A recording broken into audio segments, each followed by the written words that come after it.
ಇದು SS digital channel, Shri ಸುಮಂಗಲಿ digital channel. ನೀವು ನೋಡ್ತಾ ಇದ್ದೀರಿ ಸುದ್ದಿ ಸಮಯ, ಸ್ಥಳೀಯ ಸುದ್ದಿಗಳಿಗಾಗಿ. ಸುದ್ದಿ ಸಮಯದ ಪ್ರಾಯೋಜಕರು Mahalakshmi jewellers, gold hub, main road, Kalaburagi ಮತ್ತು ಅರುಜೀವ Kalaburagi. Welcome to Arujiva. Experience holistic wellness through Ayurveda, naturopathy, yoga, dhyan and satsang. A state-of-the-art gym, serene wellness spaces, a refreshing swimming pool, comfortable accommodations and a sprawling 30-acre green farm provides everything you need for your healing. Come, heal and rediscover yourself. Arujiva, where ancient wisdom meets modern wellness.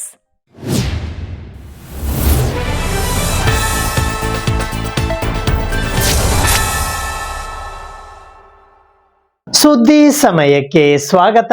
ನಾನು RJ ಮಂಜು ಹಿರೋಳಿ. ರಾಜ್ಯದ ಗೃಹ ಸಚಿವರಾದ ಪ್ರಿಯಾಂಕ್ ಖರ್ಗೆ ಅವರ ಮೇಲೆ ವೈಯಕ್ತಿಕ ನಿಂದನೆ ಮಾಡಿರುವುದನ್ನು ಖಂಡಿಸಿ ದಲಿತ ಸಂಘಟನೆಗಳ ಸಮನ್ವಯ ಸಮಿತಿ ಕಲಬುರಗಿಯ ವತಿಯಿಂದ ಇಂದು ಕಲಬುರಗಿ ನಗರದ ಜಿಲ್ಲಾಧಿಕಾರಿಗಳ ಕಚೇರಿಯ ಎದುರು ಪ್ರತಿಭಟನೆ ನಡೆಸುವ ಮೂಲಕ ಮುಖ್ಯಮಂತ್ರಿ DK ಶಿವಕುಮಾರ್ ಅವರಿಗೆ ಮನವಿ ಪತ್ರವನ್ನು ಸಲ್ಲಿಸಲಾಯಿತು. RSS ನೋಂದಣಿ ವಿಚಾರದ ಬಗ್ಗೆ ಮಾನ್ಯ ಗೃಹ ಮಂತ್ರಿಗಳು ಪ್ರಶ್ನೆ ಮಾಡಿದ್ದಕ್ಕೆ ಕೆಲವು ಬಿಜೆಪಿ ಸಂಸದರು ಮತ್ತು ಮಾಜಿ ಮಂತ್ರಿಗಳು ನೇರವಾಗಿ ಪ್ರಿಯಾಂಕ್ ಖರ್ಗೆ ಅವರ ಮೇಲೆ ವೈಯಕ್ತಿಕ ನಿಂದನೆ ಮತ್ತು ಧಮಕಿ ಹಾಕಿರುವುದನ್ನು ಖಂಡಿಸಿ ದಲಿತ ಸಂಘಟನೆಗಳ ಸಮನ್ವಯ ಸಮಿತಿ ಕಲಬುರಗಿಯ ವತಿಯಿಂದ ಇಂದು ಕಲಬುರಗಿ ನಗರದ ಜಿಲ್ಲಾಧಿಕಾರಿಗಳ ಕಚೇರಿಯ ಎದುರು ಪ್ರತಿಭಟನೆ ನಡೆಸುವ ಮೂಲಕ ಕಲಬುರಗಿಯ ಜಿಲ್ಲಾಧಿಕಾರಿಗಳ ಮುಖಾಂತರ ಮುಖ್ಯಮಂತ್ರಿ DK ಶಿವಕುಮಾರ್ ಅವರಿಗೆ ಮನವಿ ಪತ್ರವನ್ನ ಸಲ್ಲಿಸಲಾಯಿತು. ಈ ಪ್ರತಿಭಟನೆಯಲ್ಲಿ ದೇವೇಂದ್ರ ಸಿನ್ನೂರ್, ಮಲ್ಲಪ್ಪ ಹೊಸಮನಿ, ದಿನೇಶ್ ದೊಡ್ಡಮನಿ, ಅಶೋಕ್ ವೀರನಾಯಕ್, ಅಶ್ವಿನ್ ಸಂಕ, ಶಿವಾನಂದ್ ಹೊನಗುಂಟಿ, ಈರಣ್ಣ ಪಾಟೀಲ್ ಝಳಕಿ, ರೇಣುಕಾ ಸಿಂಗೆ, ಸವಿತಾ ಹನುಮಂತವಂಟಿ, ಸುನಿಲ್ ಮಾರುತಿ ಮಾನ್ಪಡೆ ಸೇರಿದಂತೆ ಇತರೆ ಅನೇಕ ಜನ ಕಾಂಗ್ರೆಸ್ ಪಕ್ಷದ ಕಾರ್ಯಕರ್ತರು ಮತ್ತು ವಿವಿಧ ದಲಿತ ಸಂಘಟನೆಗಳ ಪದಾಧಿಕಾರಿಗಳು ಪಾಲ್ಗೊಂಡಿದ್ದರು. RSS ಸಂಘಟನೆಯನ್ನು ಕರ್ನಾಟಕ ರಾಜ್ಯದಲ್ಲಿ ಒಂದು ಬ್ಯಾನ್ ಮಾಡ್ಬೇಕಂತೇಳಿ ಇವತ್ತು ಕಲಬುರಗಿ ನಗರದಲ್ಲಿ ಎಲ್ಲಾ ದಲಿತ ಸಂಘಟನೆಗಳ ಒಂದು ಸಮನ್ವಯ ಸಮಿತಿಯಿಂದ ಪ್ರತಿಭಟನೆ ಹಮ್ಮಿಕೊಂಡಿದ್ದೆವು. ಇದರ ಉದ್ದೇಶ ಇಟ್ಟೆ RSS ಯಾಕೆ ಬ್ಯಾನ್ ಮಾಡ್ಬೇಕಂದ್ರೆ RSS ದೇಶದ್ರೋಹಿ ಕೆಲಸ ಮಾಡ್ತಾ ಇದೆ. ಇತ್ತೀಚೆಗೆ ಗೌರಿ ಲಂಕೇಶ್ ಅವರು ಕೊಲೆ ಮಾಡ್ತು, MM ಕಲಬುರಗಿ ಅವರಿಗೂ ಕೊಲೆ ಮಾಡಿದ್ರು ಮತ್ತು ಸಿಂದಗಿಯಲ್ಲಿ ತಹಸೀಲ್ ಕಾರ್ಯಾಲಯದಲ್ಲಿ ಪಾಕಿಸ್ತಾನ ಧ್ವಜ RSS ಮುಖಂಡರು ಹಾರಿಸಿ ಇವತ್ತು ಹಿಂದೂ ಮುಸ್ಲಿಂ ಒಂದು ಜಗಳ ಹಚ್ಚಲಾಕ ಏನಪ್ಪ ಅನ್ನೋ ಪ್ರಯತ್ನ ಮಾಡಿದ್ರು. ಇಡೀ ನೋಂದಣಿ ಇರಲಾರ್ದಂತಹ ಸಂಘಟನೆ ಅನಾಧಿಕೃತವಾಗಿ ಚಟುವಟಿಕೆ ನಡೆಸಿ ಕರ್ನಾಟಕ ರಾಜ್ಯದಲ್ಲಿ ಅಶಾಂತಿ ವಾತಾವರಣ ನಿರ್ಮಾಣ ಮಾಡ್ಕಂತ ಪ್ರಯತ್ನ ಮಾಡ್ತಾ ಇದಾರೆ. ಅದನ್ನು ಮಾನ್ಯ ಗೃಹ ಸಚಿವರಂತಹ ಸನ್ಮಾನ್ಯ ಪ್ರಿಯಾಂಕ್ ಖರ್ಗೆ ಅವರು ಒಂದು RSS ಮುಖಂಡರಿಗೆ ಒಂದು ಪತ್ರ ಬರೀತಾರೆ. ಆ ಪತ್ರದಲ್ಲಿ ಸ್ಪಷ್ಟವಾಗಿ ಹೇಳಿದಾರ, ನಿಮ್ಮ ಸಂಘಟನೆ ಕರ್ನಾಟಕದಲ್ಲಿ ಇರುವಾಗ ದೇಶದಲ್ಲಿ ಇರ್ಬೇಕಾಗಿತ್ತಂದ್ರೆ ನೋಂದಣಿ ಮಾಡಿಸಿರ್ಬೇಕು ಅಂತ ಹೇಳಿ. ಆದ್ರೆ RSS ಗೆ ಸಂಬಂಧ ಇರಲಾದಂತ ಒಬ್ಬ ದಲಿತ ಸಂಸದರಾದಂತಹ ರಮೇಶ್ ಜಿಗಜಿಣಗಿ ಅವರು ಒಂದು ಏಕವಚನದಲ್ಲಿ ಪ್ರಿಯಾಂಕ್ ಖರ್ಗೆ ಅವರಿಗೆ ಒಂದು ಮಾತನಾಡಿ ಅವರಿಗೆ ಒಂದು ಕೊಲೆ ಬೆದರಿಕೆ ಹಾಕದಂತ ಒಂದು ಹವ್ಯಾಸ ಯಾಕಂದ್ರೆ ರಮೇಶ್ ಜಿಗಜಿಣಗಿ RSS ಮತ್ತು ಬಿಜೆಪಿಯ ಗುಲಾಮರಾಗಿ ಕೆಲಸ ಮಾಡತ್ತಾರ. ಅವ್ರ ಮೇಲೆ ಪ್ರಿಯಾಂಕ್ ಖರ್ಗೆ ಅವ್ರು ಹಂಗಿಲ್ಲ, ಈ ದೇಶದ ಸಂವಿಧಾನ ರಕ್ಷಣೆ ಮಾಡುವ ಕೆಲಸ ಮಾಡ್ತಾ ಇದಾರೆ. ಇವತ್ತು ಕರ್ನಾಟಕ ರಾಜ್ಯದಲ್ಲಿ ಇತ್ತೀಚೆಗೆ ಸನ್ಮಾನ್ಯ ಶ್ರೀ ಗೃಹ ಮಂತ್ರಿಗಳಾಗಿರ್ತಕ್ಕಂಥ ಸನ್ಮಾನ್ಯ ಪ್ರಿಯಾಂಕ್ ಖರ್ಗೆ ಸಾಹೇಬರು ಈ RSS ಅಂತಕ್ಕಂಥ ಒಂದು ಅನಧಿಕೃತ ಸಂಘಟನೆ ಅನಧಿಕೃತವಾಗಿ ತನ್ನ ಕಾರ್ಯಚಟುವಟಿಕೆಯನ್ನು ನಡೆಸಿರ್ತಕ್ಕಂಥ ಈ ಸಂದರ್ಭದಲ್ಲಿ ಅದರ ತರುವಾಯ ಇವತ್ತು ಕರ್ನಾಟಕ ರಾಜ್ಯದಲ್ಲಿ ಶಾಂತಿ ಸುವ್ಯವಸ್ಥೆಯನ್ನು ಕದಡುವಂತ ಈ ಸಂಘಟನೆ ಇದರ ಉದ್ದೇಶ ಏನು, ಇದರ ನಿಲುವುಗಳೇನಂತ ಇದರ ಸ್ಪಷ್ಟನೆಯನ್ನ ಕೇಳ್ತಕ್ಕಂಥ ಒಬ್ಬ ಜವಾಬ್ದಾರಿ ಗೃಹ ಮಂತ್ರಿಯ ಕೆಲಸ. ಹಾಗಾಗಿ ಸನ್ಮಾನ್ಯ ಪ್ರಿಯಾಂಕ್ ಖರ್ಗೆ ಸಾಹೇಬರು ಅದರ ಸರಸಂಘ ಚಾಲಕ ಆಗಿರ್ತಕ್ಕಂಥ ಮೋಹನ್ ಭಾಗವತ್ ಅವರಿಗೆ ಪತ್ರವನ್ನ ಬರೆದು ಪ್ರಶ್ನೆಯನ್ನ ಕೇಳಿದ್ದಾರೆ. ಆದ್ರೆ ಆ ಪತ್ರಕ್ಕೆ ಉತ್ತರ ಕೊಡಬೇಕಾಗಿರ್ತಕ್ಕಂಥದ್ದು ಸಂವಿಧಾನಬದ್ಧವಾಗಿ ಅವರ ಜವಾಬ್ದಾರಿ. ಆದ್ರೆ ಈ ದೇಶದ ಸಂವಿಧಾನವನ್ನೇ ಗೌರವಿಸದಂತ ವ್ಯಕ್ತಿಗಳು RSS ನವರು. ಹಾಗಾಗಿ ಮೋಹನ್ ಭಾಗವತ್ ಕೂಡ ಇವತ್ತು ಸರ್ಕಾರಕ್ಕೆ ಉತ್ತರವನ್ನ ಕೊಡದೆ ಅದರ ಗುಲಾಮರಾಗಿರ್ತಕ್ಕಂಥ RSS ಗುಲಾಮರಾಗಿರ್ತಕ್ಕಂಥ ನಮ್ಮದೇ ದಲಿತ ಸಮುದಾಯದವರು ಅಂತ ಹೇಳ್ಕೊಳ್ಳಿಕ್ಕೆ ನಮಗೆ ಇವತ್ತು ನಾಚಿಕೆ ಆಗ್ತಿದೆ ಅಂತ ಸಂಸದರಾಗಿ ಹಿರಿಯರಾಗಿ ಒಬ್ಬ ರಮೇಶ್ ಜಿಗಜಿಣಗಿ ಅವರು ಮಾತಾಡ್ತಾರೆ. ದಲಿತರಾಗಿರ್ತಕ್ಕಂಥ ನಿನಗ್ಯಾಕ RSS ವಿಷಯ, ಅದನ್ನ ಕೈ ಹಾಕಿದ್ರೆ ನೀನು ಮಂಡಾಗಿ ಹೋಗ್ತೀಯ ಅಂತಕ್ಕಂಥ ಒಂದು ಧಮಕಿ, ಒಂದು ಭಯದ ವಾತಾವರಣದಲ್ಲಿ ಇವತ್ತು ಗೃಹ ಸಚಿವರಿಗೆ ಮಾತನಾಡಿರ್ತಕ್ಕಂಥ ಇವತ್ತಿನ ದಿವಸ ಏನಪ್ಪಾ ಅಂತಂದ್ರೆ ಜಿಲ್ಲಾಧಿಕಾರಿ ಕಚೇರಿಗಳ ಎದುರೇ RSS ವಿರುದ್ಧ ಪ್ರತಿಭಟನೆಯನ್ನು ಹಮ್ಮಿಕೊಂಡಿದ್ದೇವೆ. ಕಾರಣ ಈ ರಾಜ್ಯದ ಮುಖ್ಯಮಂತ್ರಿಗಳು ಪ್ರಿಯಾಂಕ್ ಖರ್ಗೆ ಅವರು ಏನು RSS ವಿರುದ್ಧವನ್ನು ಏನು ಮಾತಾಡಿದ್ರು, RSS ವಿರುದ್ಧ ಮಾತಾಡೋದ್ರಿಂದ ಬಿಜೆಪಿ, ಇಡೀ ರಾಜ್ಯದ ಬಿಜೆಪಿ ನಾಯಕರು ಇಲ್ಲ ಸಲ್ಲದ ಅನ್ನೋ ಪ್ರಶ್ನೆ ಪ್ರಿಯಾಂಕ್ ಖರ್ಗೆ ಮಾಡ್ತಾ ಇದ್ದಾರೆ. ಪ್ರಿಯಾಂಕ್ ಖರ್ಗೆ ಅವರ ಪ್ರಶ್ನೆ ಉತ್ತರ ಕೊಡಲಕ್ಕ ಆಗದೆ ಇರೋದಕ್ಕೆ ವೈಯಕ್ತಿಕವಾಗಿ ನಿಂದನೆ ಮಾಡ್ತಿದ್ದಾರೆ ಮತ್ತು ಪ್ರಿಯಾಂಕ್ ಸಾವರಿಯರಿಗೆ ಅವರ ಜೀವ ಬೆದರಿಕೆ ಹಾಕಿ ಅವಾಚ್ಯ ಶಬ್ದಗಳನ್ನು ಬೈದಿರ್ತಾರೆ. ಈ ದೇಶದಲ್ಲಿ ನಾವು ಅರ್ಥ ಮಾಡ್ಕೋಬೇಕು, ಇದು ಕೇವಲ ಪ್ರಿಯಾಂಕ್ ಸಾಹೇಬರ ಪ್ರಶ್ನೆ ಅಲ್ಲ. ಈ ಭಾರತ ದೇಶದಲ್ಲಿ ಇವತ್ತು ನಡೀತಾ ಇರೋದು ಅಂಬೇಡ್ಕರ್ ವಾದ ಮತ್ತು ಮನುವಾದ, ಈ ಇಬ್ಬರ ಘರ್ಷಣೆಯನ್ನು ನಡೆದಿರ್ತದೆ. ಎಲ್ಲರೂ ಇಡೀ ಭಾರತ ದೇಶದಲ್ಲಿ ನಾವು ಅರ್ಥ ಮಾಡ್ಕೋಬೇಕಾಗ್ತದ. RSS ವಿರುದ್ಧ ಯಾರು ಮಾತಾಡ್ತಾರಪ್ಪ ಅಂತಂದ್ರೆ, ಯಾರ ಹತ್ರ ಬಾಬಾ ಸಾಹೇಬ್ರ ವಿಚಾರ ಇರ್ತದ, ಯಾರ ಹತ್ರ ಬಸವಣ್ಣವ್ರ ವಿಚಾರ ಇರ್ತದ, ಯಾರ ಹತ್ರ ಪೇರಿಯರ್ ವಿಚಾರ ಇರ್ತದ, ಯಾರ ಹತ್ರ ಹೋರಾಟಗಾರರ ವಿಚಾರ ಇರ್ತದ, ಅವ್ರು ಮಾತ್ರ ಈ RSS ವಿರುದ್ಧ ಮಾತಾಡ್ತಾರ. RSS ಪರವಾಗಿ ಯಾರು ಮಾತಾಡ್ತಾರ ಅವರೆಲ್ಲರೂ ಅಂಬೇಡ್ಕರ್ ವಾದ ವಿರೋಧ ಮತ್ತು ಸಂವಿಧಾನ ವಿರೋಧ ಪರವಾಗಿ ಇರ್ತಾರಂತ ಈ ದೇಶದಲ್ಲಿ ಸ್ಪಷ್ಟವಾಗಿ ಎದ್ದು ಕಾಣ್ತಾ ಇದೆ. ಯಾಕಂದ್ರೆ ನಾವು ಪ್ರಶ್ನೆ ಸಂವಿಧಾನಿಕವಾಗಿ ಕೇಳಿದ್ರು ಕೂಡ ಇವರು ಅಸಂವಿಧಾನಿಕವನ್ನು ಉತ್ತರ ಕೊಡುತ್ತಾ ಅವಾಚ್ಯ ಶಬ್ದಗಳಿಂದನೂ ಬೈಯುತ್ತಾ ನಿಂದಿಸುತ್ತಾ ಈ ದೇಶದಲ್ಲಿ ಕೆಟ್ಟ ವಾತಾವರಣವನ್ನು ಸೃಷ್ಟಿ ಮಾಡ್ತಿದ್ದಾರೆ. ಅದಕ್ಕಾಗಿ ಪ್ರಿಯಾಂಕ್ ಖರ್ಗೆ ಅವರ 5-6 ಕ್ವಶನ್ ಕೇಳಿದ್ದಾರೆ, ಅದಕ್ಕ ತಕ್ಕ ಉತ್ತರವನ್ನು ಕೊಟ್ಟು ಈ ದೇಶದಲ್ಲಿ ಒಳ್ಳೆ ಸಂಘಟಿತರಾಗಿ ಮಾಡಬೇಕಂತ ಈ ಸಂದರ್ಭದಲ್ಲಿ ಕೇಳುತ್ತೇನೆ. ಪ್ರವಾದಿ ಮೊಹಮ್ಮದರ ಬಗ್ಗೆ ಅವಹೇಳನಕಾರಿ ಹೇಳಿಕೆ ನೀಡಿರುವುದನ್ನು ಖಂಡಿಸಿ ರಜಾ ಅಕಾಡೆಮಿ ಕಲಬುರಗಿಯ ವತಿಯಿಂದ ಇಂದು ಜಿಲ್ಲಾಧಿಕಾರಿಗಳಿಗೆ ಮನವಿ ಪತ್ರವನ್ನ ಸಲ್ಲಿಸಲಾಯಿತು. ಪ್ರವಾದಿ ಮುಹಮ್ಮದ್ ಮತ್ತು ಹಜರತ್ ಆಯಿಷಾ ಸಿದ್ಕಾ ಅವರ ವಿರುದ್ಧ ಅವಹೇಳನಕಾರಿ ಹೇಳಿಕೆ ನೀಡಿರುವುದನ್ನು ಖಂಡಿಸಿ ನಾಜಿಯಾ ಇಲಾಹಿ ಖಾನ್ ವಿರುದ್ಧ ದೂರು ದಾಖಲಿಸಿ ಕಠಿಣ ಕಾನೂನು ಕ್ರಮ ಕೈಗೊಳ್ಳುವಂತೆ ಆಗ್ರಹಿಸಿ ರಜಾ ಅಕಾಡೆಮಿ ಕಲಬುರಗಿಯ ವತಿಯಿಂದ ಇಂದು ಜಿಲ್ಲಾಧಿಕಾರಿಗಳಿಗೆ ಮನವಿ ಪತ್ರವನ್ನ ಸಲ್ಲಿಸಲಾಯಿತು. ಈ ಸಂದರ್ಭದಲ್ಲಿ ರಜಾ ಅಕಾಡೆಮಿ ಕಲಬುರಗಿಯ ಕಾರ್ಯದರ್ಶಿಗಳಾದ ಮೊಹಮ್ಮದ್ ಖಿಯಾಮ್ ಅಲಿ, ಅಬ್ದುಲ್ ಖಾದರ್ ಸೇರಿದಂತೆ ಇತರರು ಉಪಸ್ಥಿತರಿದ್ದರು. आज 25 जून बरोज जुमेरात रजा एकेडमी शाह गुलबर्गा का एक वफ्द DC ऑफिस हाजिर हुआ। यहाँ पर हाजिर होने का मकसूद ये है कि एक मलऊना औरत जिसका नाम वो अपने आप को नाजिया इलाही कहती है, उसने आक़ा करीम सल्लल्लाहु अलैहि वसल्लम और उम्मुल मोमिनीन हज़रत आयशा सिद्दीक़ा रज़ी अल्लाह ताला अन्हा की शान में नाज़ेबा अल्फाज का इस्तेमाल किया, गुस्ताखाने लहजे में उसने बात की और नाजिया इलाही का ये कलाम, ये उसकी बात, ये हमारी अक़ीदतों को तो ठेस पहुँचाता है और हमारी जो अक़ीदतें आक़ा करीम और उम्मुल मोमिनीन हज़रत आयशा से जुड़ी हुई हैं, उस बुनियाद पर तो हम ये बात कभी भी कबूल नहीं करेंगे। लेकिन आज मैं इस मंच से, इस मौके से मैं उन लोगों को भी अक्ल व शऊर इख्तियार करने की दावत दूंगा जो हर बात को अक्ल के तराजू में तोलने की कोशिश करते हैं कि आक़ा करीम सल्लल्लाहु अलैहि वसल्लम का जो निकाह हज़रत आयशा सिद्दीक़ा रज़ी अल्लाह ताला अन्हा से हुआ, आप देखिए क्या अरब के मुआशरे में इसको जो है नाज़ेबा जाना गया? क्या उनके रिश्तेदार जो आक़ा करीम के थे उन्होंने क्या नाज़ेबा समझा? क्या हज़रत आयशा सिद्दीक़ा के घराने वाले क्या उन्होंने इसको नामुनासिब समझा?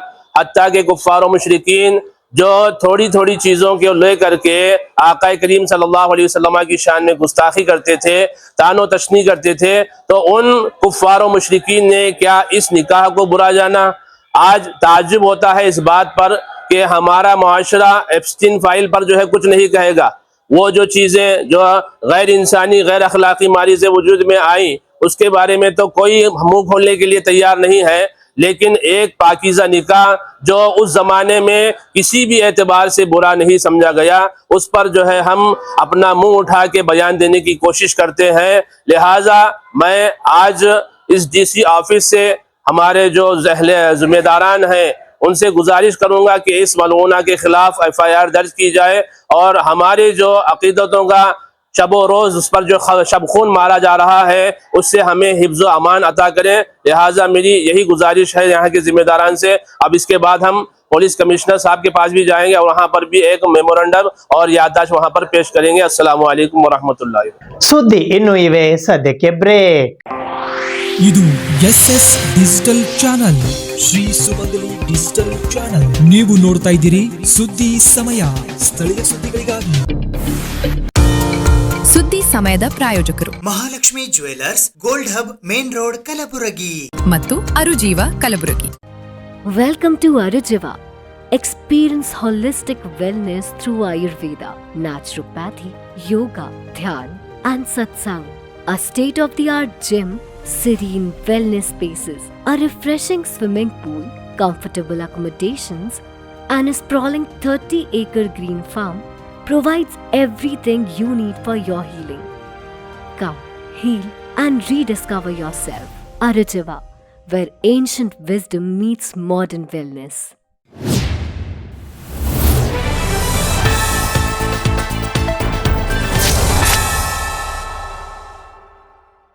ಜೂನ್ 27 ಮತ್ತು 28ರಂದು ಕಲಬುರಗಿಯ ಜಯನಗರದಲ್ಲಿ ಇರುವ ಅನುಭವ ಮಂಟಪದಲ್ಲಿ ಬಸವ ಸಮಿತಿ ಕಲಬುರಗಿಯ ವತಿಯಿಂದ 16ನೇಯ ಮಹಾದೇವಿ ಅಕ್ಕಗಳ ಸಮ್ಮೇಳನ ಹಮ್ಮಿಕೊಳ್ಳಲಾಗಿದೆ.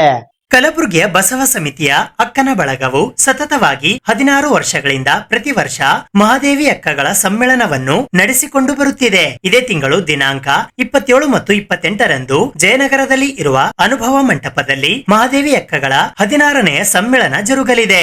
ಸಮ್ಮೇಳನದ ಅಧ್ಯಕ್ಷರಾಗಿ ಲೇಖಕಿ ಮತ್ತು ವಿಶ್ರಾಂತ ಪ್ರಾಧ್ಯಾಪಕಿಯರಾದ ಡಾಕ್ಟರ್ ನೀಲಮ್ಮ ಕತ್ನಳ್ಳಿ ಅವರು ಆಯ್ಕೆಯಾಗಿದ್ದಾರೆ. ಡಾಕ್ಟರ್ ಬಿಡಿ ಜತ್ತಿ ವೈರಾಗ್ಯ ನಿಧಿ ಅಕ್ಕ ಪ್ರಶಸ್ತಿ 2026 ಈ ಪ್ರಶಸ್ತಿಯನ್ನು ಮತ್ತೊಬ್ಬ ಲೇಖಕಿ ಪ್ರೊಫೆಸರ್ ಗಂಗಮ್ಮ ಸತ್ಯಂಪೇಟೆ ಅವರಿಗೆ ಪ್ರದಾನ ಮಾಡಲಾಗುತ್ತಿದೆ. ಇದೇ ಸಂದರ್ಭದಲ್ಲಿ ಸ್ಥಳೀಯ ಶಾಲೆಗಳಲ್ಲಿ 35ರಿಂದ 50 ವರ್ಷ ಶಿಕ್ಷಕರಾಗಿ ಆಡಳಿತ ಅಧಿಕಾರಿಗಳಾಗಿ ಸೇವೆ ಸಲ್ಲಿಸುತ್ತಿರುವ ಶಾರದಾ ರಾಂಪುರೆ, ಶಶಿಕಲಾ ಸಾಲೋಕ್ಯ, ಶಾಂತಾ ಪಾಟೀಲ್, ಉಮಾ ಪಾಟೀಲ್, ನಂದಾ ಪಾಟೀಲ್ ಅವರೆಲ್ಲರಿಗೆ ಗೌರವ ಸನ್ಮಾನ ಮಾಡಲಾಗುತ್ತಿದೆ. ಈ ಸಮ್ಮೇಳನದ ವಿಶೇಷವೆಂದರೆ ಸುಮಾರು 200 ಜನ ಮಹಿಳೆಯರು, ವಿದ್ಯಾರ್ಥಿನಿಯರು ವೇದಿಕೆಯಲ್ಲಿ ತಮ್ಮ ಅನುಭವ ಮತ್ತು ಪ್ರತಿಭೆಯನ್ನು ವ್ಯಕ್ತಪಡಿಸುತ್ತಾರೆ. ದಿನಾಂಕ 27ರಂದು ಬೆಳಿಗ್ಗೆ ಈ ಸಮ್ಮೇಳನವನ್ನು ಉದ್ಘಾಟಿಸುವವರು ಭಾಲ್ಕಿಯ ಡಾಕ್ಟರ್ ಗೀತಾ ಖಂಡ್ರೆ ಅವರು. ಈ ಸಮ್ಮೇಳನದಲ್ಲಿ 5 ಸಾಹಿತ್ಯಿಕ ಗೋಷ್ಠಿಗಳು ಜರುಗಲಿವೆ. 2 ವಿಶೇಷ ಉಪನ್ಯಾಸಗಳು ಇರುತ್ತವೆ. 7 ಭಾಗಗಳಲ್ಲಿ ಬಗೆ ಬಗೆಯ ಸಾಂಸ್ಕೃತಿಕ ಕಾರ್ಯಕ್ರಮಗಳು ಇರುತ್ತವೆ. ಸಮ್ಮೇಳನಕ್ಕೂ ಮುನ್ನ ದಿನಾಂಕ 25 ಮತ್ತು 26 ಈ 2 ದಿನಗಳಂದು ಬೆಳಿಗ್ಗೆ 11 ಗಂಟೆಯಿಂದ ಮಹಿಳೆಯರಿಗೆ, ವಿದ್ಯಾರ್ಥಿನಿಯರಿಗೆ ವಿವಿಧ ಸ್ಪರ್ಧೆಗಳಿರುತ್ತವೆ. ಕಲಬುರಗಿಯ ನಾಗರಿಕರು ಈ ಸಮ್ಮೇಳನಕ್ಕೆ ಪ್ರೇಕ್ಷಕರಾಗಿ ಆಗಮಿಸಿ ಪ್ರೋತ್ಸಾಹಿಸಬೇಕು ಎಂದು ಬಸವ ಸಮಿತಿಯ ಅಧ್ಯಕ್ಷರಾದ ಡಾಕ್ಟರ್ ವಿಲಾಸವತಿ ಖೂಬಾ, ಸಮ್ಮೇಳನದ ಸ್ವಾಗತ ಸಮಿತಿಯ ಗೌರವಾಧ್ಯಕ್ಷರಾದ ಶರಣಮ್ಮ ಕಲಬುರ್ಗಿ, ಕಾರ್ಯದರ್ಶಿಗಳಾದ ಅನಸೂಯ ನಡಕಟ್ಟಿ, ಕಾರ್ಯಾಧ್ಯಕ್ಷರು ಮತ್ತು ಸಂಚಾಲಕರಾದ ಡಾಕ್ಟರ್ ಜಯಶ್ರೀ ದಂಡೆ ಅವರು ವಿನಂತಿಸಿಕೊಂಡಿದ್ದಾರೆ. ಈ ಪತ್ರಿಕಾಗೋಷ್ಠಿಯಲ್ಲಿ ಅನಸೂಯ ನಡಕಟ್ಟಿ, ವಿಲಾಸವತಿ ಖೂಬಾ, ಜಯಶ್ರೀ ದಂಡೆ, ಪುಷ್ಪಾ ವಾಲಿ ಸೇರಿದಂತೆ ಇತರರು ಉಪಸ್ಥಿತರಿದ್ದರು. ನಾವು 2008ರಿಂದ ಈ ಮಹಾದೇವಿ ಅಕ್ಕಗಳ ಸಮ್ಮೇಳನವನ್ನು ಮಾಡ್ತಾ ಬಂದಿದ್ದೇವೆ. ಕೋವಿಡ್ ಸಂದರ್ಭದಲ್ಲಿ ಮಾತ್ರ 2 ವರ್ಷ ನಾವು ಸಮ್ಮೇಳನವನ್ನು ನಡೆಸಲಿಲ್ಲ. ಈ ವರ್ಷ 16ನೇ ಮಹಾದೇವಿ ಅಕ್ಕಗಳ ಸಮ್ಮೇಳನ. ಈ ಸಮ್ಮೇಳನಕ್ಕೆ ಈ ವರ್ಷ ಡಾಕ್ಟರ್ ನೀಲಮ್ಮ ಕತ್ನಳ್ಳಿಯವರನ್ನು ಶರಣ ಸಾಹಿತ್ಯ ಕ್ಷೇತ್ರದಲ್ಲಿ ಸಾಕಷ್ಟು ಸೇವೆಯನ್ನು ಸಲ್ಲಿಸಿದಂಥ, ಸಾಕಷ್ಟು ಕೃತಿಗಳನ್ನು ಕೊಟ್ಟಂಥ ಅವರನ್ನು ಗುರುತಿಸಿ ಸಮ್ಮೇಳನದ ಅಧ್ಯಕ್ಷರು ಅಂತೇಳಿ ಆಯ್ಕೆ ಮಾಡಿದ್ದೇವೆ. ಇನ್ನೋರ್ವ ಲೇಖಕಿಯಾದಂತಹ ಶ್ರೀಮತಿ ಡಾಕ್ಟರ್ ಗಂಗಮ್ಮ ಸತ್ಯಂಪೇಟೆ ಅವರಿಗೆ ಈ ಮಹಾದೇವಿ ಅಕ್ಕಗಳ ಸಮ್ಮೇಳನದ ನೆನಪಲ್ಲಿ ಕೂಡ ಮಾಡುತ್ತಿರುವಂತಹ ಡಾಕ್ಟರ್ ಬಿ ಡಿ ಜತ್ತಿ ವೈರಾಗ್ಯ ನಿಧಿ ಅಕ್ಕ ಪ್ರಶಸ್ತಿಯನ್ನು ಅವರಿಗೆ ನೀಡಿ ನಾವು ಗೌರವಿಸ್ತಾ ಇದ್ದೇವೆ. ಅದರ ಜೊತೆ 5 ಜನ ಶಿಕ್ಷಕರಿಗೆ, ಅಂದರೆ ಶರಣಬಸವೇಶ್ವರ ಸಂಸ್ಥಾನದಲ್ಲಿ ಸುಮಾರು 50 ವರ್ಷ, 47 ವರ್ಷ, 37 ವರ್ಷ ಮೇಲ್ಪಟ್ಟು ಸೇವೆಯನ್ನು ಸಲ್ಲಿಸಿದ್ದಷ್ಟೇ ಅಲ್ಲ, ಈಗಲೂ ಇನ್ನು ಸಲ್ಲಿಸ್ತಾ ಇರುವಂತಹ ಶಿಕ್ಷಕರನ್ನು ಗುರುತಿಸಿ ನಾವು ಅವರಿಗೆ ವಿಶೇಷವಾದಂಥ ಗೌರವ ಸನ್ಮಾನವನ್ನು ಕೂಡ ಮಾಡ್ತಾ ಇದ್ದೇವೆ. ಈ 2 ದಿನದ ಸಮ್ಮೇಳನಗಳಲ್ಲಿ ಸುಮಾರು 5 ಸಾಹಿತ್ಯಿಕ ಗೋಷ್ಠಿಗಳು ಇರ್ತವೆ. ಈ 5 ಸಾಹಿತ್ಯಿಕ ಗೋಷ್ಠಿಗಳಲ್ಲಿ ವಿಭಿನ್ನವಾದಂತಹ ವಿಷಯಗಳನ್ನು ನಾವು ಆಯ್ಕೆ ಮಾಡಿ ವಿಷಯ ಪರಿಣಿತರಿಗೆ ಮಾತನಾಡಲಿಕ್ಕೆ ಕೊಟ್ಟಿರ್ತೀವಿ.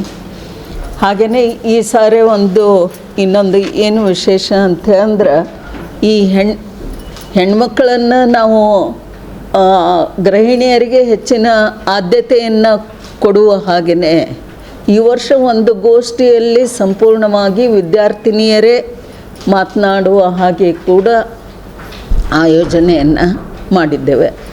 ಅದು ಬೀದರ್ನ ಅಂದರೆ ಭಾಲ್ಕಿ ಬಸವಲಿಂಗ ಪಟ್ಟದೇವರು ನಡೆಸ್ತಾ ಇರುವಂಥ ಬೀದರ್ನಲ್ಲಿರುವ ಅನುಭವ ಮಂಟಪ ಸಂಸ್ಕೃತಿ ವಿದ್ಯಾಲಯದ ಮಕ್ಕಳನ್ನು ಮರುದಿನ ಅಂದರೆ 28ನೇ ತಾರೀಕಿನಂದು ನಾವು ವಿಶೇಷವಾಗಿ ಆ ಮಕ್ಕಳನ್ನು ಹೆಚ್ಚು ಬಳಸಿಕೊಂಡು ಮತ್ತು ಒಂದು ಗೋಷ್ಠಿ ಸಂಪೂರ್ಣವಾಗಿ ಅವರೇ ವಿಷಯ ಮಂಡನೆಯನ್ನು ಕೂಡ ಮಾಡಲಿದ್ದಾರೆ. ಆ ವಿಷಯ ಮಂಡನೆಗೂ ಅವರಿಗೆ ಕೊಟ್ಟದ್ದೇನು ಅಂತ ಹೇಳಂದ್ರೆ ಇವತ್ತಿನ ದಿನಮಾನದಲ್ಲಿ ಒಂದಿಷ್ಟು ಸಂಬಂಧಗಳ ಬಗ್ಗೆ ಅರಿವು ಅಂತ ಹೇಳನ್ನುವಂಥದ್ದೇ ಇಲ್ಲ ಅಂತ ಹೇಳನ್ನೋದನ್ನು ಹೆಚ್ಚು ನಾವು ಕಾಣಕತ್ತೀವಿ. ಆ ಒಂದು ಸಹೋದರ ಸಂಬಂಧ 12ನೇ ಶತಮಾನದೊಳಗೆ ಯಾವ ರೀತಿಯಲ್ಲಿ ಇತ್ತು ಅಂತ ಹೇಳನ್ನೋದನ್ನು ಗುರುತಿಸಿ ಅಲ್ಲಿ ನಾವು ಆ ವಿಷಯಗಳನ್ನು ಅಂದರೆ ಮುಕ್ತಾಯಕ್ಕ ಅಜಗಣ್ಣ, ಆಮೇಲೆ ಇತರ ಸಹೋದರರ ಜೊತೆಗೆ ಯಾವ ರೀತಿಯಾದಂತಹ ಸಂಬಂಧ ಇದೆ, ಯಾವ ರೀತಿಯಾಗಿ ಅವರು ಇಟ್ಕೊಂಡಿದ್ರು ಅಂತ ಹೇಳನ್ನುವಂಥದ್ದನ್ನು ಸಹಿತ ನಾವು ಅಲ್ಲಿ ಆಯ್ಕೆ ಮಾಡಿ, ಆಮೇಲೆ ಅಕ್ಕನಾಗಮ್ಮ ಬಸವಣ್ಣನವರನ್ನು ಯಾವ ರೀತಿಯಾಗಿ ಅವರ ಬೆನ್ನ ಹಿಂದೆ ನಿಂತು ಕೊನೆಯವರೆಗೂ ಕೂಡ ಅವರು ಲಿಂಗೈಕ್ಯ ಆದ ನಂತರವೂ ಕೂಡ ವಚನ ಸಾಹಿತ್ಯ ರಕ್ಷಣೆಗಾಗಿ ಯಾವ ರೀತಿಯ ಸೇವೆಯನ್ನು ಸಲ್ಲಿಸಿದರು ಅಂತ ಹೇಳನ್ನೋದು ಆ ವಿದ್ಯಾರ್ಥಿನಿಯರ ಗಮನಕ್ಕೂ ಬಂದಂಗಾಗುತ್ತೆ. ಒಂದು ರೀತಿಯ ಈ ಸಹೋದರ ಸಂಬಂಧ ಅಂತ ಹೇಳನ್ನುವಂಥದ್ದು ಯಾವ ರೀತಿಯಾಗಿರ್ತದೆ ಅವರು ಅಧ್ಯಯನ ಮಾಡಿ ತಿಳ್ಕೊಂಡು ಬಂದು ಎಲ್ಲರಿಗೂ ಆ ವಿಷಯವನ್ನು ಮುಟ್ಟಿಸ್ಲಿ ಅನ್ನುವಂಥ ಉದ್ದೇಶದಿಂದ ಅಂಥ ಒಂದು ಗೋಷ್ಠಿಯನ್ನು ಕೂಡ ನಾವು ಇಲ್ಲಿ ಆಯೋಜನೆಯನ್ನು ಮಾಡಿದ್ದೇವೆ. ಈ ಎಲ್ಲದರ ಜೊತೆಗೆ 7 ವಿಭಾಗಗಳಲ್ಲಿ ನಾವು ಸಾಂಸ್ಕೃತಿಕ ಕಾರ್ಯಕ್ರಮಗಳನ್ನು ಕೂಡ ಇಲ್ಲಿ ವೈವಿಧ್ಯಮಯವಾದಂಥ ಸಾಂಸ್ಕೃತಿಕ ಕಾರ್ಯಕ್ರಮಗಳು ಗೃಹಿಣಿಯಿಂದಲೂ ನಡೀತವೆ, ವಿದ್ಯಾರ್ಥಿನಿಯರಿಂದಲೂ ಕೂಡ ನಡೀತವೆ. ಅದರ ಜೊತೆಗೆ 2 ವಿಶೇಷ ಉಪನ್ಯಾಸಗಳನ್ನು ಇಲ್ಲಿ ಇಟ್ಕೊಳ್ಳಲಾಗಿದೆ. ಒಂದು ಸಮ್ಮೇಳನದ ಅಧ್ಯಕ್ಷರ ಪರಿಚಯವನ್ನು ಮಾಡಿಕೊಡುವಂಥದ್ದು, ಮತ್ತೊಂದು ಆರೋಗ್ಯದ ತಿಳುವಳಿಕೆಯನ್ನು ಮೂಡಿಸುವಂಥ ಈ ಯುವ ತಜ್ಞ ವೈದ್ಯರನ್ನು ಕರೆಸಿ ಎಲ್ಲರಿಗೂ ಆರೋಗ್ಯದ ತಿಳುವಳಿಕೆಯನ್ನು ಮೂಡಿಸಿಕೊಡುವಂತಹ ಕೆಲಸವನ್ನು ಕೂಡ ಇಲ್ಲಿ ಮಾಡಲಾಗಿದೆ. ಕರ್ನಾಟಕ ರಾಜ್ಯ ಸರಕಾರಿ ಪ್ರಥಮ ದರ್ಜೆ ಕಾಲೇಜುಗಳ ಅತಿಥಿ ಉಪನ್ಯಾಸಕರ ಹೋರಾಟ ಸಮಿತಿ ಕಲಬುರಗಿಯ ವತಿಯಿಂದ ಇಂದು ಪತ್ರಿಕಾಗೋಷ್ಠಿಯನ್ನು ನಡೆಸಲಾಯಿತು. ಕರ್ನಾಟಕ ರಾಜ್ಯ ಸರಕಾರಿ ಪ್ರಥಮ ದರ್ಜೆ ಕಾಲೇಜುಗಳ ಅತಿಥಿ ಉಪನ್ಯಾಸಕರ ಹೋರಾಟ ಸಮಿತಿ ಕಲಬುರಗಿ ಜಿಲ್ಲೆಯ ವತಿಯಿಂದ ಅತಿಥಿ ಉಪನ್ಯಾಸಕರನ್ನು ಅತಿ ಶೀಘ್ರದಲ್ಲಿ ಕೌನ್ಸಿಲಿಂಗ್ ಮಾಡಿ ನೇಮಕ ಮಾಡುವಂತೆ ಇಂದು ಪತ್ರಿಕಾಗೋಷ್ಠಿಯ ಮೂಲಕ ಮನವಿ ಮಾಡಲಾಯಿತು. ಈ ಪತ್ರಿಕಾಗೋಷ್ಠಿಯಲ್ಲಿ ಅಧ್ಯಕ್ಷರಾದ ಡಾಕ್ಟರ್ ಚಂದ್ರಕಾಂತ್ ಶಿರೋಳೆ, ಉಪಾಧ್ಯಕ್ಷರಾದ ಡಾಕ್ಟರ್ ರವಿ ಬೀಳ್ವಾರ್, ಉಪಾಧ್ಯಕ್ಷರಾದ ಡಾಕ್ಟರ್ ಮಮತಾ ಪಾಟೀಲ್, ಪ್ರಧಾನ ಕಾರ್ಯದರ್ಶಿಗಳಾದ ಡಾಕ್ಟರ್ ರಮೇಶ್ ಕವಡೆ, ಖಜಾಂಚಿಗಳಾದ ಡಾಕ್ಟರ್ ಗುರುರಾಜ್ ಆರ್ ಕುಲಕರ್ಣಿ ಸೇರಿದಂತೆ ಇತರರು ಉಪಸ್ಥಿತರಿದ್ದರು. ನಮಗೆ ಸೇವಾ ಭದ್ರತೆ ಮತ್ತೆ ಕುಮಾರ್ ನಾಯ್ಕ ವರದಿ ಪ್ರಕಾರ ನಮಗೆ ಆ ಕುಮಾರ್ ನಾಯ್ಕ ವರದಿ ಬಿಟ್ಟು ಬೇರೆ ಒಂದು ರೀತಿಯಲ್ಲಿ ನಮ್ಮ ಅತಿಥಿ ಉಪನ್ಯಾಸಕರು ಬಳಕೆಯನ್ನು ಮಾಡ್ತಿದ್ದಾರೆ. ಅದರ ವಿರುದ್ಧವಾಗಿ ಉನ್ನತ ಶಿಕ್ಷಣ ಇವತ್ತು ನಡೀತಾ ಇದೆ ಸರ್. ಯಾಕಂದರೆ ಸುಮಾರು ವರ್ಷಗಳಿಂದ ನಾವು ಸೇವೆ ಸಲ್ಲಿಸಿ 15, 20, 25 ವರ್ಷ 30 ವರ್ಷವರೆಗೂ ನಾವು ಸೇವೆ ಸಲ್ಲಿಸಿ ಈಗ ಒಂದು 3-4 ದಿವಸದಲ್ಲಿ 4 ಅತಿಥಿ ಉಪನ್ಯಾಸಕರು ಮರಣ ಆಗಿ ಹೊಂದಿದ್ರು ಸರ್. ಹಾರ್ಟು, ಕ್ಯಾನ್ಸರು ಇವೆಲ್ಲವನ್ನು ಇದು ಕಟ್ಟಿ ಏನಪ್ಪ ಅಂತಂದರೆ ಇವತ್ತು ಅತಿಥಿ ಉಪನ್ಯಾಸ ಬದುಕು ಈ ರೀತಿ ಬಂದಿದೆ ಸರ್. ಅದಲ್ಲದೆ ವರ್ಷ 10 ತಿಂಗಳ ನಾವು ಸರ್ವಿಸನ್ನು ಕಂಪಲ್ಸರಿ ನಮಗೆ ತೊಗೋಬೇಕು, ಅಲ್ಲಿರಬೇಕಂತ ಕುಮಾರ್ ನಾಯ್ಕ ವರದಿಯಲ್ಲಿ ಇದೆ ಸರ್. ಆದರೆ ಸರ್ಕಾರ ನಮಗೆ 5 ತಿಂಗಳ 6 ತಿಂಗಳು ಅಷ್ಟೇ ಬೆಳೆಸ್ತಾ ಇದೆ. ಇದು ನಮ್ಮ ಅತಿಥಿ ಉಪನ್ಯಾಸಕರ ಒಂದು ಬದುಕು ಯಾವ ರೀತಿ ಏನತ್ತಪ್ಪ ಅಂತಂದ್ರೆ ಸರ್, ಬೀದಿಗೆ ಬಂದುಬಿಟ್ಟಿದೆ ಸರ್ ಅತಿಥಿ ಉಪನ್ಯಾಸಕರು. ಈ ವಿಷಯ ಭಾಳ ನೊಂದ್ಕೊಂಡು ಹೇಳ್ತಿದ್ದೆವು ಸರ್. ಈ ಸೆಮಿಸ್ಟ್ರಿಯಲ್ಲಿ ಸರ್ ನಾವು 6 ತಿಂಗಳ ನಾವು ಸೇವೆ ಸಲ್ಲಿಸಿದ್ರು ಸರ್. ಈ ಒಂದು ವರ್ಷದಲ್ಲಿ 6 ತಿಂಗಳಾದ್ರೂ ಸೇವೆ ಪೂರ್ಣಗೊಂಡಿಲ್ಲ ಸರ್. ಇದು ನಮ್ಗೆ ಭಾಳ ನೋವಿದೆ ಸರ್. ನಮಗೆ ಅಂತಲ್ಲ ಸರ್, ಮಕ್ಕಳ ಭವಿಷ್ಯ ತನಕ ನೋಡಿ ಸರ್. ಇವತ್ತು ರಾಜ್ಯದಲ್ಲಿ ಇರತಕ್ಕಂಥ ಪ್ರತಿಯೊಂದು ಪ್ರಥಮ ದರ್ಜೆ ಕಾಲೇಜಲ್ಲಿ ಕೆಲಸ ಮಾಡ್ತಾ ಇರೋದಂತಪ್ಪ ಅಂತಂದರೆ ನಮ್ಮ ಅತಿಥಿ ಉಪನ್ಯಾಸಕರಲ್ಲಿಂದ ನಡೀತಾ ಇದೆ ಸರ್. ಇವಾಗ ಕಲ್ಯಾಣ ಕರ್ನಾಟಕ ಭಾಗದಲ್ಲಿ ಸರ್, ನಾವು ಕಲ್ಯಾಣ ಕರ್ನಾಟಕ ಭಾಗದಲ್ಲಿ ಇರ್ತಕ್ಕಂಥ ಒಂದು 3,500-4,000 ಜನ ಇದ್ದಿದ್ದು. ಯಾಕೆ ನಮ್ಮ ಕಲ್ಯಾಣ ಕರ್ನಾಟಕದಲ್ಲಿ ಇರ್ತಕ್ಕಂಥ ಅತಿಥಿ ಉಪನ್ಯಾಸಕರನ್ನ ಸೇವಾ ಭದ್ರತೆ ಕೊಡಬಾರ್ದು ಸರ್ಕಾರ? ಜೊತೆಗೆ ನಮ್ಮನ್ನು ಅತಿಥಿ ಉಪನ್ಯಾಸಕರ ಸೇವಾ ಭದ್ರತೆ ಯಾಕೆ ಇಲ್ಲಿ ನಮ್ಮ ಕಲ್ಯಾಣ ಕರ್ನಾಟಕದಲ್ಲಿ ಕೊಡಬಾರ್ದು ಅಂತಕ್ಕಂಥದ್ದು ಉನ್ನತ ಶಿಕ್ಷಣ ಸಚಿವರಿಗೆ ಆಲ್ರೆಡಿ ನಾವು ಗಮನಕ್ಕೆ ತಂದಿದ್ದು. ಮೇಲಾಗಿ ಇಲ್ಲಿ ಪ್ರಿಯಾಂಕ್ ಖರ್ಗೆ ಸಾಹೇಬರು ಅವ್ರದ್ದೇ ಆದಕ್ಕಂಥ ಎಜುಕೇಷನ್ ಇದೆ. ಮತ್ತು ದೊಡ್ಡವರಾದಕ್ಕಂಥ ಮಲ್ಲಿಕಾರ್ಜುನ್ ಖರ್ಗೆ ಸಾಹೇಬರು, ಧರಮ್ ಸಿಂಗ್ ಸಾಹೇಬರು, ಕಮರುಲ್ ಇಸ್ಲಾಂ ಸಾಹೇಬರು ಈ ಭಾಗಕ್ಕೆ ಏನಪ್ಪ ಅಂತಂದರೆ ನಮಗೆ 371 ಕೊಟ್ಟಿದ್ದಾರೆ. ನಮಗೆ ಉಪಯೋಗ ಆಗ್ತಾಯಿಲ್ಲ ಸರ್. ಹೊರಗಿನಿಂದ ಬಂದು ಬೆಂಗಳೂರು ಮೈಸೂರದವರಿಗೆ ಉಪಯೋಗ ಆಗ್ತಾವನ, ನಮಗೆ ಆಗ್ತಾಯಿಲ್ಲ ಸರ್. ಯಾವುದೇ ಇಲಾಖೆಯಲ್ಲಿ ಹೋಗಿ, ಒಂದು ಪೊಲೀಸ್ ಇಲಾಖೆಯಲ್ಲಿ ಹೋಗಲಿ, ಉನ್ನತ ಶಿಕ್ಷಣದಲ್ಲೇ ಹೋಗಿ, ಎದರಲ್ಲೇ ಹೋಗಿ ಸರ್, ಹೊರಗಿನಿಂದ ಬಂದ ಜಿಲ್ಲೆಗಳಿಗೆ 36 ಜಿಲ್ಲೆಗಳಿಂದ ಬಂದಂಥ ಅವರಿಗೆ ಆಗ್ತದೆ. ನಮ್ಮ 371 ನಮಗೆ ಉಪಯೋಗ ಆಗ್ತಾಯಿಲ್ಲ ಸರ್. 371 ಜೀವನದಲ್ಲಿ ನಾವು ಎಷ್ಟು ಜನ ಗೆಸ್ಟ್ ಲೆಕ್ಚರ್ ಇದ್ದಿದ್ದು, ಯಾಕೆ ಸರ್ಕಾರ ದೊಡ್ಡ ಒಂದು ಇದರಲ್ಲಿ ಇರ್ತಕ್ಕಂಥ ಡಾಕ್ಟರ್ ಮಲ್ಲಿಕಾರ್ಜುನ್ ಖರ್ಗೆ ಸಾಹೇಬರು. ಇದು ಇವತ್ತಿನ ಸುದ್ದಿ ಸಮಯ. ಸ್ಥಳೀಯ ಸುದ್ದಿಗಳಿಗಾಗಿ ನೋಡ್ತಾ ಇರಿ ಸುದ್ದಿ ಸಮಯ. ನಿಮ್ಮ ನೆಚ್ಚಿನ ಸುದ್ದಿ ಸಮಯವನ್ನು ಡೆನ್ ಸೆಟಾಪ್ ಬಾಕ್ಸ್ನ ಚಾನಲ್ ಸಂಖ್ಯೆ 746ರಲ್ಲಿ ಪ್ರತಿದಿನ ರಾತ್ರಿ 9 ಗಂಟೆಗೆ, ಮರುಪ್ರಸಾರ ರಾತ್ರಿ 10 ಗಂಟೆಗೆ ಮತ್ತು ಮರುದಿನ ಬೆಳಿಗ್ಗೆ 8 ಗಂಟೆ ಮತ್ತು 9 ಗಂಟೆಗೆ ವೀಕ್ಷಿಸಬಹುದು. ಇದು SS ಡಿಜಿಟಲ್ ಚಾನಲ್, ಶ್ರೀ ಸುಮಂಗಲಿ ಡಿಜಿಟಲ್ ಚಾನಲ್. ನೀವು ನೋಡ್ತಾ ಇದ್ದೀರಿ ಸುದ್ದಿ ಸಮಯ, ಸ್ಥಳೀಯ ಸುದ್ದಿಗಳಿಗಾಗಿ. ಸುದ್ದಿ ಸಮಯದ ಪ್ರಾಯೋಜಕರು Mahalakshmi jewellers, gold hub, main road, Kalaburagi ಮತ್ತು ಅರುಜೀವ Kalaburagi. Welcome to Arujiva. Experience holistic wellness through Ayurveda, naturopathy, yoga, dhyan, and satsang. A state-of-the-art gym, serene wellness spaces, a refreshing swimming pool, comfortable accommodations, and a sprawling 30-acre green farm provides everything you need for your healing. Come, heal, and rediscover yourself. Arujiva, where ancient wisdom meets modern wellness.